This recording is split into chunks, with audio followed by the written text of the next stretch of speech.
Səhər saat 6 radələrində maskalı, qara geyimli şəxslər özlərini təqdim etmədən qapını qırıb əmim oğlanlarının evinə daxil olublar. Həmin an qapıya gələn əmim gəlininə şillə vurub yıxıblar.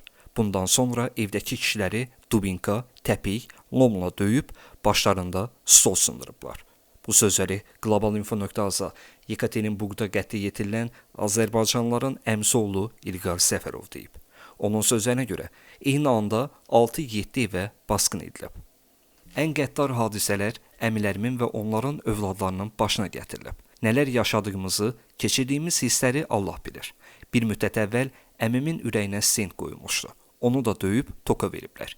İşgəncəyə tab gətirməyib ürək dayanıb. Son anda xəstəxanaya çatdırılıb. Hazırda əməliyyat edirlər. İlqar Səfərov 2001-ci ildə baş verən qətlin bu ailəyə aidiyyatı olmadığını qeyd edib. Deyirlər, güya 25 il əvvəl qətl törətmisiniz. Məcbur edirlər ki, cinayəti üzərinizə almalısınız. Bunlar da məlumatsız olduqlarını dedikdə, Məzahir əmmi döyüb, uşaqlarının gözü önündə toka veriblər. Ayaz əmmin dırnaqlarını çıxarıblar, işgəncə veriblər. Hətta 2 qardaşı əzab verərək öldürüblər.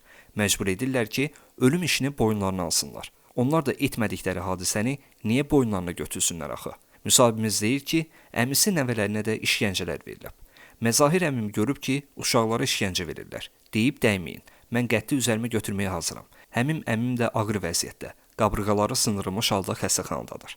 İlqar Səfərov əmisinin kafesinə də basqın edildiyini qeyd edib. Geyimlərində Ruskaya ABŞ-na yazılan şəxslər gəliblər Kaspi kafesinə və özlərini təqdim etmədən orada olan insanları yerə uzadıblar.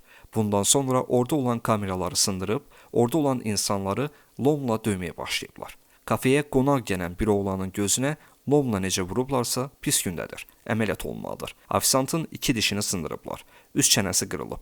Kafenin sahibinin oğlunu alçaldıblar. Ələ salaraq ona kebab bişirdib yeyiblər, pivə içiblər. Həmin an hamı yerdə uzanıqlı vəziyyətdə olub. Bir əmim nəvəsindən başqa. O da qulluq etdikdən sonra deyiblər ki, atana 10 il iş verəcəm. Kebabın yaxşı idi. Bunu dedikdən sonra lomu götürüb uşağın beyninə vurub.